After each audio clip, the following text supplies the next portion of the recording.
The church was silent. 200 guests held their breath as Emeka Okafor stood at the altar, his finger hovering over the play button of his phone connected to the speakers. His bride, radiant in her imported lace, smiled nervously, unaware that in 30 seconds, her entire world would crumble. But to understand how love became warfare, how a gentleman became a lion, we must go back 6 months earlier, to the day everything began. In the bustling oil-rich city of Port Harcourt, where the Niger Delta's black gold turned ordinary men into kings, Emeka Okafor was something rare, a self-made man who remembered where he came from. At 32, this software engineer's bank account had multiple zeros, yet he still drove 3 hours every Sunday to his village in Anambra State to sit with his widowed mother on a wooden bench, eating akamu from the same clay pot they'd used since his childhood. While his former classmates paraded their wealth on Instagram, Emeka moved differently. Quietly, he sponsored 7 cousins through university. Silently, he repaired the village borehole when it collapsed. The village elders called him Obi Oma, the Good Heart. But his bed remained empty. His penthouse apartment overlooking the Port Harcourt waterfront echoed with silence. Success had found him, but love remained a stranger. His mother, Mama Nkechi, would hold his hands every Sunday and pray with tears streaming, "Chinik, give my son a woman who sees his heart, not just his wallet." Emeka would smile, but privately wondered if such a woman existed in this Lagos where love seemed to have a price tag.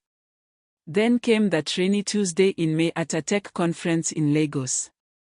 She walked into the seminar room like sunshine breaking through storm clouds. Amarachi border.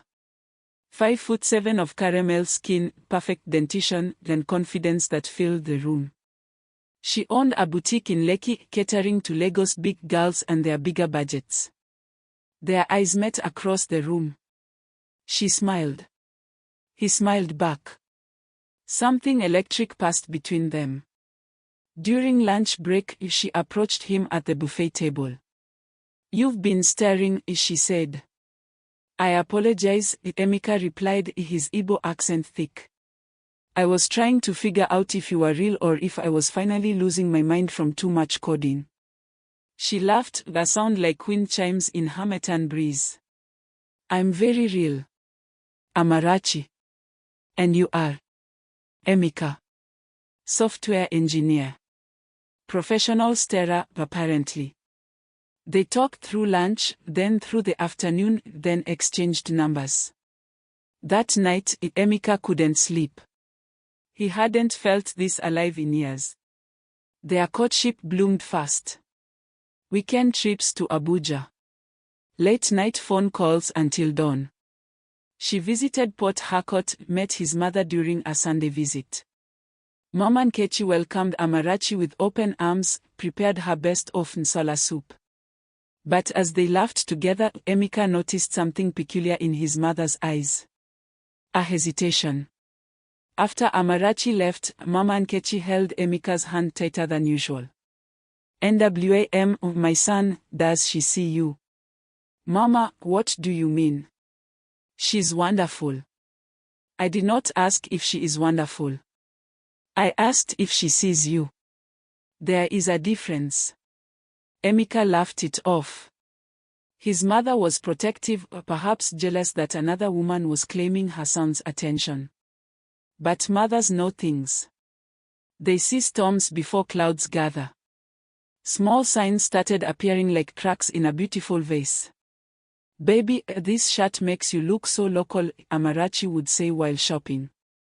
"Try not to speak so much Igbo when we are with my friends," she'd whisper at parties.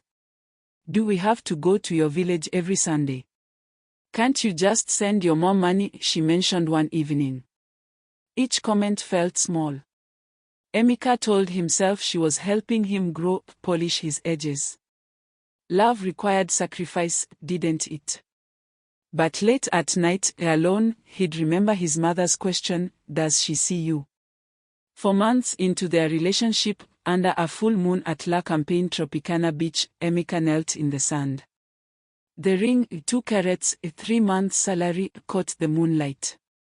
Amarachi Boda, you walked into my life like an answered prayer. Will you marry me? She gasped, tears streaming. Yes. Yes. Oh my God, yes.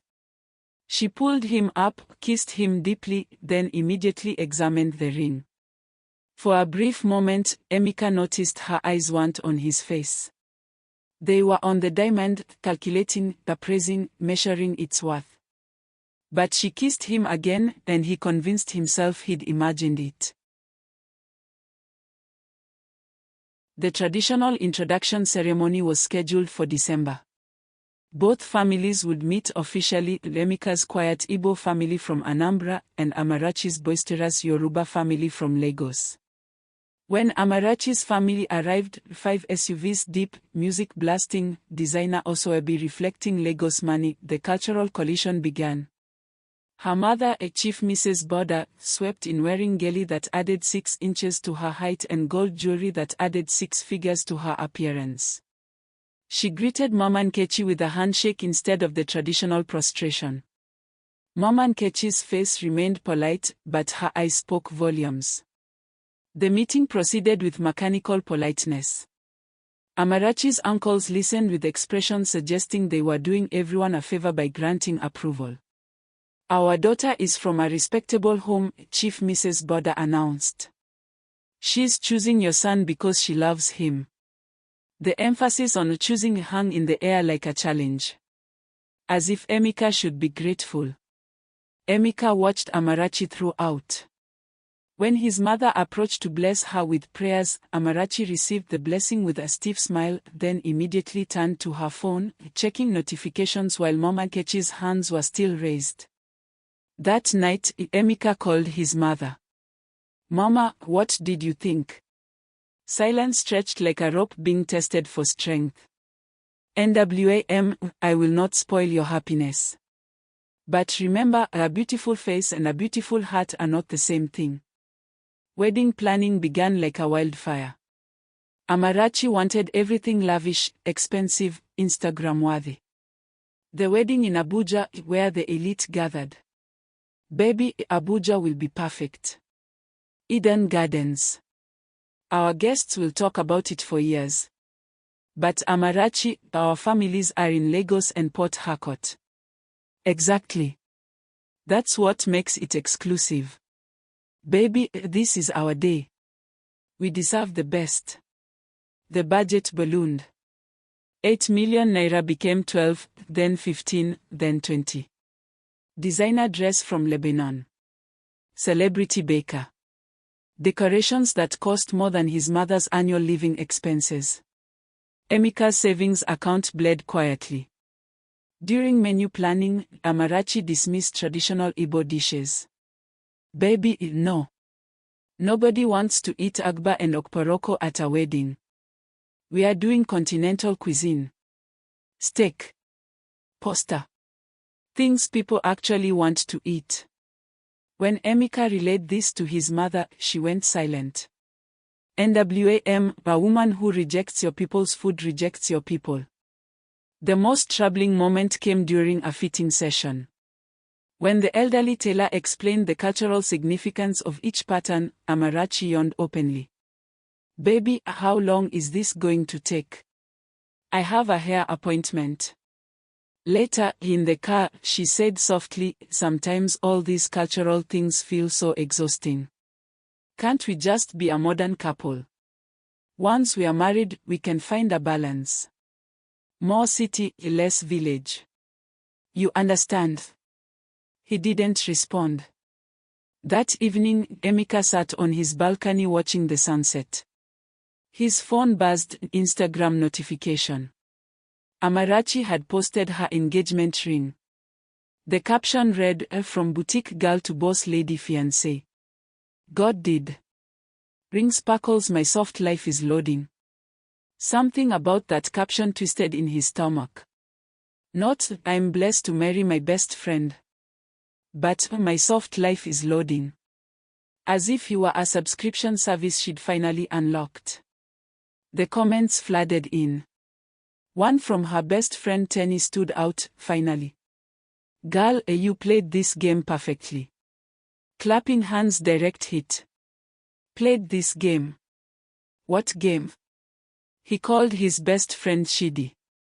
Guy, I think I'm going crazy. Something feels off about Amarachi. Off how? Little things. The way she talks about my family. The way she posts about the wedding like it's a business deal. Chidi was quiet. Pre-wedding jitters are normal. You're about to make the biggest commitment of your life. But what if you love her, right? Yes. Then stop overthinking. 2 more weeks and you'll be married. Emeka wanted to believe him. So he swallowed his doubts like bitter medicine and convinced himself that love required faith, not evidence. But doubts, once planted, grow in darkness.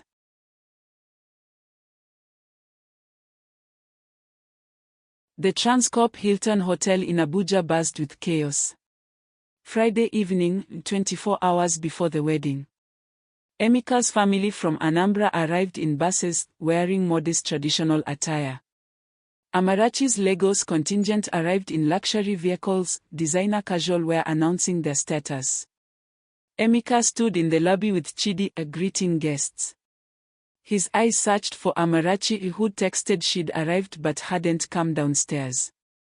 His mother appeared from the elevator, moving slowly. She approached, touched his face. "NWAM, how is your spirit?" "Mama, I'm fine. Nervous, but fine." She studied his face. Nervousness and doubt are not the same thing. Which one lives in your heart tonight? "Mama. Whatever happens tomorrow, or whatever you discover, I am your mother. My door is always open." The specificity of her words chilled him. "Whatever you discover." "Mama, what are you saying?" She kissed his forehead. "A mother knows things. Some lessons cannot be taught. They must be learned." She returned to the elevator, leaving him feeling like a man being warned about a car accident he was destined to experience. Upstairs, in the executive suite costing 850,000 naira per night, Amarachi sat surrounded by 5 bridesmaids. The suite looked like a beauty salon explosion, makeup everywhere, champagne bottles perspiring, laughter filling the air. Amarachi wore a silk robe with bride embroidered in gold. "Girl, I can't believe tomorrow is finally here." Tenny squealed. After dealing with his village people and their traditions, it's finally happening. The bridesmaids laughed. "So what's the first thing you're changing after the honeymoon?" asked Chioma, filing her nails. Amarachi sipped champagne, smiled. "Everything. But slowly. First, we are moving to Lagos. Port Harcourt is too slow. I need real money and connections." "What about his mom?" "The Sunday visits. That stops. A married man needs to prioritize his wife. I'll let him go once a month. Maybe." "And the boutique?" Amarachi's eyes gleamed. "The boutique is just the beginning. Emeka makes good money, but he doesn't think big. All that charity nonsense. That stops tomorrow. I need him focused on our empire." "So you're basically saying he's your investment?" Chioma laughed. The room went quiet. Then Amarachi shrugged. "Not an investment. A foundation. I loved what Emeka could become more than what he is. He's boring, but good. Stable income, no baby mama drama. Perfect starter husband material." "Starter husband?" Tenny burst out laughing. "It's realistic. Sometimes you marry who makes sense, not who makes your heart race. The heart racing comes later when you're shopping with his credit card." The bridesmaids dissolved into laughter. Meanwhile, downstairs, Emeka sat with Chidi, nursing Chapman. "I should check on her," Emeka said. "Guy, leave bride alone. You'll see her tomorrow." But Emeka couldn't relax. That knowing instinct had become physical discomfort. He had a gift for Amarachi, a handwritten letter and his late grandmother's gold bracelet. He wanted to give it to her tonight. The executive suite was on the 7th floor. As Emeka approached room 714, he heard music and laughter. He knocked. Too loud. No answer. He knocked again. Nothing. The door wasn't fully closed, resting against the frame. He pushed it open gently, gift box in hand, smile on face, a love in heart. Then he had it. Once I get that Lekki boutique, my life is officially set. Amarachi's voice, crystal clear. Emeka froze, hidden behind the entrance wall. But girl, do you even love him though? Chioma's voice. Silence. Then Amarachi's laugh, her real one. Love him. Chioma, I beg. I respect him. I appreciate him. But love. That man is so ordinary. Have you heard his English? Like someone reading from primary school. Always talking about his village, his mother. I didn't sign up to be a village wife. The bridesmaids laughed. Emeka's hand tightened around the gift box. So why marry him? Because sometimes smart business decisions look like love. Emeka has money and he's generous, too generous. Once I train him properly, redirect all that wasted charity toward building something real, will be unstoppable. I'll give him 1 year, maybe 2. Let the boutique boom. Then we'll see. Wait, are you saying what I think you're saying? Tenny interrupted. Amarachi's voice dropped, conspiratorial. I'm saying Tan is still very much in the picture. He knows. He's waiting. But Tan is broke right now, fine as hell, but broke. Emeka has money but no charisma. So I marry Emeka, build my empire, and when the time is right, Emeka will find another village girl. Everyone wins. The room exploded with shocked laughter. You are wicked. Tenny screamed, laughing. Not wicked. Strategic. Marry with your head first. Emeka makes sense. For now. Emeka stood in that doorway and felt something inside him shatter so completely that he had it. An actual sound. The breaking of faith. His hand loosened. The gift box fell, hitting the carpet with a soft thud. The music continued. They hadn't heard. He picked up the box slowly and backed away. Down the hallway. Into the elevator. Through the lobby. Past Chidi. Out into the Abuja night where rain had begun falling. Emeka stood under the hotel awning, rain hammering the pavement, and whispered, so it was never love. Just a transaction. His phone buzzed. Text from Amarachi, missing you, baby. Can't wait to be your wife tomorrow. 2 hearts. He stared at the message until the screen went dark. Every comment about his accent. Every dismissal of his culture. Every time she looked at the ring longer than him. The signs had been there all along. But Emeka Okafor was many things, humble, generous, traditional, but he was not a fool. He pulled out his phone and called. Chidi, he said. I need you. Now. And bring your camera. Chidi found Emeka sitting on a bench in the hotel's back garden, rain-soaked, staring at nothing with eyes that had seen too much. Guy, what happened? Somebody died, Emeka replied quietly.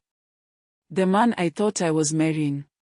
He told Chidi everything, every word he'd overheard, every laugh that celebrated his humiliation, every plan Amarachi had laid out. Chidi's face progressed through shock, anger, disbelief, then settled on something cold and calculated. You want to cancel the wedding? If I cancel, she wins the sympathy. Everyone will say I got cold feet. She'll play the victim, abandoned bride, poor her. Then she moves to the next target with a tragic backstory. So what do you want to do? Emeka looked at his friend with eyes aged years in minutes. I want the truth to speak. Not my anger. The truth. Her own words. I want everyone who came to witness our love to witness her lies instead. You want to expose her. I want her to expose herself. There's a difference. That's nuclear. You'll humiliate her family, embarrass your own. She was planning to humiliate me for years, Chidi. Slowly. Quietly. Using my money while mocking my culture, keeping another man waiting. At least my humiliation of her will be honest. Chidi studied his friend's face, a gentleman pushed too far, a peaceful man forced into warfare. What do you need? You still have your professional camera. The one for marketing content. In my car. Tomorrow morning, we visit Amarachi's suite. Tell her you're the official videographer I hired for behind-the-scenes content. Those trendy getting ready videos. She'll welcome you. She loves cameras. And then, let her talk. Let her be herself. These Lagos women can't resist bragging when they think no one important is listening. Get everything. Every insult about my family.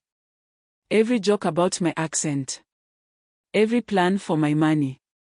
Everything.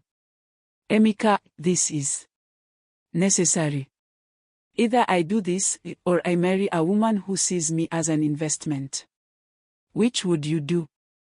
Chidi thought about his own wife who loved him when he was broke. He thought about what he would do if he discovered she'd never loved him at all. I'll do it. But guy, after this, there's no going back. My life already changed tonight. Tomorrow, I'm just acknowledging it publicly. They sat in silence, planning truth like other people plan surprises. The rain continued washing the wall clean while leaving them stained with painful knowledge. I should go home, Emeka said suddenly. The village. I need to remember who I am before tomorrow.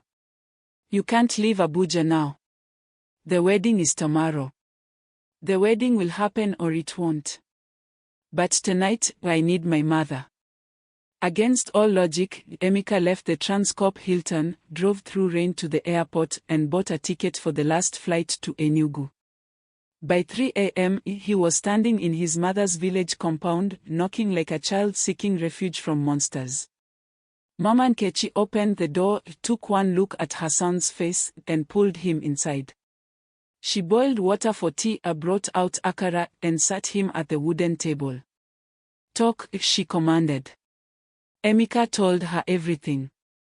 He talked until his voice broke, until tears finally fell, until the pain had somewhere to go. Mama Nkechi listened without interrupting, her eyes full of that terrible knowledge only mothers possess.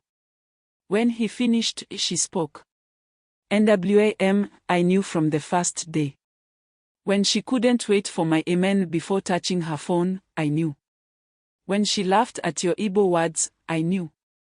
When she talked about your future but never your past, I knew. But what could I tell you? Blind people don't believe they cannot see until they touch what they cannot see. Why didn't you stop me? Because a son must walk his own path. I could not save you from this lesson. But now that you know, what will you do? Will you swallow poison and smile? Or will you spit it out, even if people watch? I will spit it out, Mama. In front of everyone. She nodded slowly. Then do it with dignity. Not like a wounded dog biting everything. Like a lion, powerful, precise, final. Let her words condemn her. Your silence will speak louder than her screams. She held his hands. A man's dignity is not in never falling. It is in how he stands after the fall. By 6 a.m., Emeka was showered, dressed in simple clothes, and driving back to Abuja with his mother's blessing wrapped around him like armor. The man who left the hotel broken returned reinforced. Not with anger, but with purpose. When he arrived, Chidi was waiting in the lobby with his camera equipment. "Ready?" Chidi asked. "Ready." Saturday morning arrived with deceptive beauty. Clear skies. Gentle breeze. The kind of weather people pray for on wedding days. At 9 a.m., Chidi knocked on Amarachi's suite door, professional camera in hand, wearing a photographer's vest with multiple lenses hanging like weapons. Amarachi opened the door, already in her makeup robe, face half done. "Yes. Good morning, madam. I'm the videographer Emeka hired for your behind-the-scenes content. They're getting ready video for your social media. He wanted to surprise you." Her face lit up. "Oh my God. Really? Come in, come in. Girls, we are getting a professional video." The bridesmaids squealed. This was Instagram gold. Chidi set up, adjusting angles, checking lighting, asking them to act natural while he captured authentic moments. They forgot he was there within minutes. The camera became furniture. "So girl," Tenny said, applying lipstick. "Last few hours of freedom. How you feeling?" Amarachi laughed, spinning in her robe. "Free. Girl, today I'm getting my freedom. Freedom from struggling. Freedom from worrying about money. This is my liberation day." They laughed. Chidi kept filming. "Your mother-in-law coming today?" Chioma asked. Amarachi rolled her eyes. "Unfortunately. That woman and her village mentality. She'll probably show up in wrapper and blouse while everyone else is in designer. So embarrassing. What will you do about her after the wedding?" "Manage her from a distance. Emeka is too attached, but I'll win him off slowly. Can't have a man running to his mother every weekend like a child." That stops today. More laughter. More footage. "And turned," someone asked quietly. Amarachi's smile turned secretive. "Tan knows the plan. He's patient. He's waiting for me to secure the bag first. Smart man. Girl, you are something else." Tenny gasped. "I'm a strategist. That's different. Every word. Every laugh. Every confession." Chidi captured it all in stunning high definition. After 45 minutes, he thanked them, promised the video would be amazing, then left. In Emeka's room, they reviewed the footage. Every insult. Every scheme. Every truth Amarachi thought would remain secret. "This is enough to bury her," Chidi said quietly. "Not bury. Expose. There's a difference." Emeka's voice was steady. Calm. The voice of a man who had cried all his tears and now only had clarity. "You sure about this? Last chance to back out." "I'm sure." At 2 p.m., the church glittered. Eden Gardens Chapel was transformed into a palace of flowers, crystal, and carefully curated beauty. 200 guests filled the seats, family, friends, colleagues, people who came to witness love. Emeka stood at the altar in his traditional Igbo attire, complete with coral beads and a walking stick carved by village elders. He looked every inch the Igbo prince Amarachi had mocked. He wore his culture like armor now. His mother sat in the front row, back straight, eyes clear. She knew. She'd always known. The choir began singing. Cameras turned toward the entrance. And Amarachi entered. She was breathtaking. The imported lace caught the light. Her makeup was flawless. Her smile radiant. Phones flashed. Whispers rose, beautiful bride. She walked down the aisle like a queen approaching her coronation, seeing not Emeka but everything he represented: security, funding, the key to her empire. When she reached the altar, she handed her bouquet to Tenny and took Emeka's hands. Hers were cold. His were steady. The pastor began, "Dearly beloved, we are gathered here today to witness the union of Amarachi and Emeka in holy matrimony.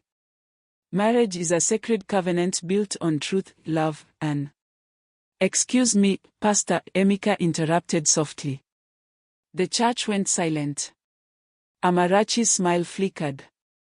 "Before we continue, may I share something with my bride and with everyone gathered here today?" The pastor looked confused. "This is unusual. But, if you feel led." "I do. Thank you."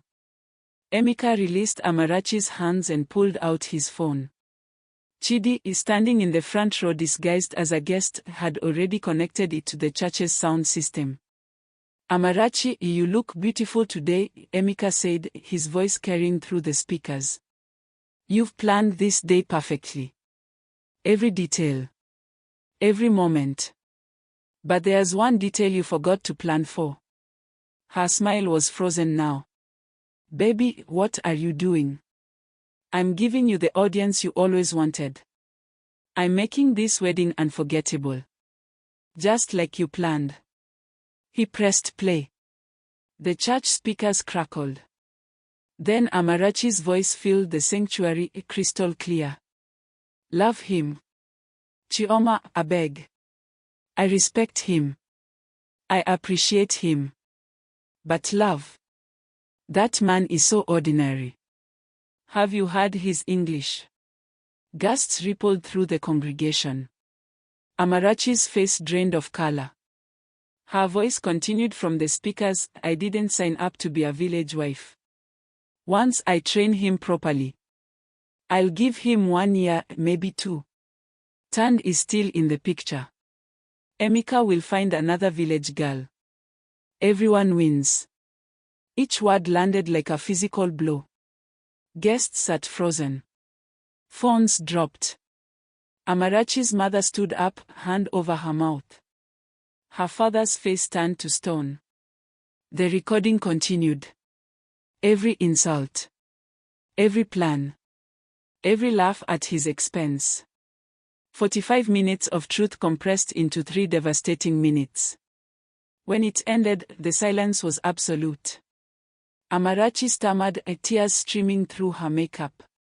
"It was just, we were joking. Girl talk. It didn't mean." "It meant everything," Emeka said quietly. "And now everyone knows what I learned last night. That this wedding was never about love. It was about business. I was never your husband. I was your investment." He reached into his breast pocket and pulled out the wedding contract the pastor held. Slowly, deliberately, he tore it in half. The sound of ripping paper echoed through the church like thunder. "You wanted a wedding everyone would remember," Emeka said, his voice still calm, still steady. "Congratulations. You got it." He turned to his mother. She stood, straightened her wrapper, then walked toward him with her head high. His family members rose, one by one, following her lead. Emeka looked at Amarachi one final time. "I hope Tunde's love is worth what you just lost." Then he walked. Not running. Not angry. Just walking. Down the aisle, past the frozen guests, past the abandoned decorations, past the dream that had become a nightmare. His mother walked beside him. His family followed. The church doors opened, and they stepped out into sunlight while behind them, chaos erupted. Outside the church, under a cloudless Abuja sky, Emeka's family surrounded him. Not with pity. With pride. His mother held his face in her weathered hands. "NWAM, you stood like a man today. Not every wound bleeds. Not every battle uses swords. Today you fought with truth. And truth never loses. His uncle, the eldest, touched his shoulder. Your father would be proud. A man's dignity is louder than any bride's beauty. You chose your honor over your heart. That is strength. Chidi stood nearby, ready to catch his friend if he fell apart. But Emeka didn't fall apart. He stood tall, breathing deeply, feeling lighter than he had in months. I thought I would feel angry, Emeka said quietly. But I just feel free. Because you are free, his mother replied. Free from a beautiful prison. Some women wear makeup. That one wore a mask. Better you saw it before the vows than after the children. Inside the church, chaos reigned. Amarachi stood at the altar alone, her perfect makeup streaming down her face in black rivers. Her bridesmaids had disappeared. Her guests were leaving. Even her own mother walked out without a word, ashamed. The decorations that cost millions now looked like props in an empty theater. The flowers mocked her. The crystal centerpieces reflected her fractured face from every angle. Her phone buzzed. Text from Tunde, just saw the video. It's everywhere. Don't contact me again. In one afternoon, Amarachi Boda lost everything she'd schemed for. The boutique funding gone. The society wedding destroyed. Her reputation shattered. Even the man she'd kept waiting had abandoned her. She sank to the floor in her imported lace, surrounded by beauty but drowning in the consequences of her own words. The media picked up the story within hours. Groom exposes bride's gold-digging plot during wedding ceremony. The video went viral. Millions of views. Thousands of comments. Some pitied her. Most praised Emeka's courage. But Emeka wasn't checking social media. He was in his mother's village, eating akamu from the clay pot, surrounded by people who loved him before money, who would love him after everything. What will you do now? His mother asked as they sat under the mango tree. I will heal, mama. I will remember that not every beautiful thing is good, but every good thing is beautiful in time. I will wait for a woman who sees my heart, not my wallet. And if she never comes, I will live well anyway.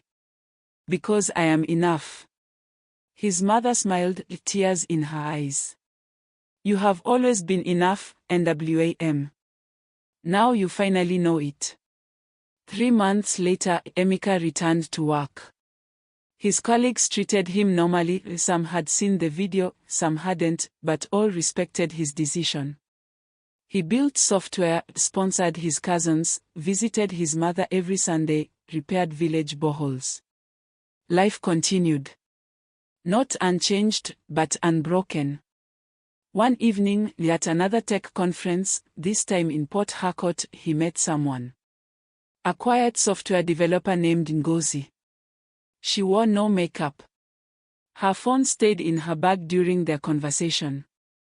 When he mentioned his village, her eyes lit up with genuine interest. I'm from a village too, she said simply. Villages teach you values cities forget. They talked about code and culture, about ambition and humility, about building futures without destroying roots. When the conference ended, he asked for her number. She gave it with no performance, no strategy, just simple honesty. Months later, when he mentioned his past, the wedding that wasn't, the betrayal that taught him, Ngozi listened quietly, then said, she saw the money. I see the man. There's a difference. And in that moment, Emeka knew his mother's prayers had finally been answered. Not in his timing, but in divine timing. Not with the woman he thought he wanted, but with the woman he actually needed. In a world where people marry for gain, remember this truth: love built on lies will collapse under its own weight. No amount of beauty can sustain a foundation of deception. No amount of money can purchase genuine affection. When someone shows you they love what you have more than who you are, believe them. When someone mocks your culture, dismisses your family, and sees you as a transaction, walk away. Not with anger, but with dignity. Because a man's worth is not measured by who accepts him, but by who he refuses to accept. And sometimes, the greatest act of love is loving yourself enough to demand truth, even when lies wear a beautiful face. The truth may hurt for a season, but deception hurts for a lifetime. Choose wisely. Choose honestly. Choose yourself.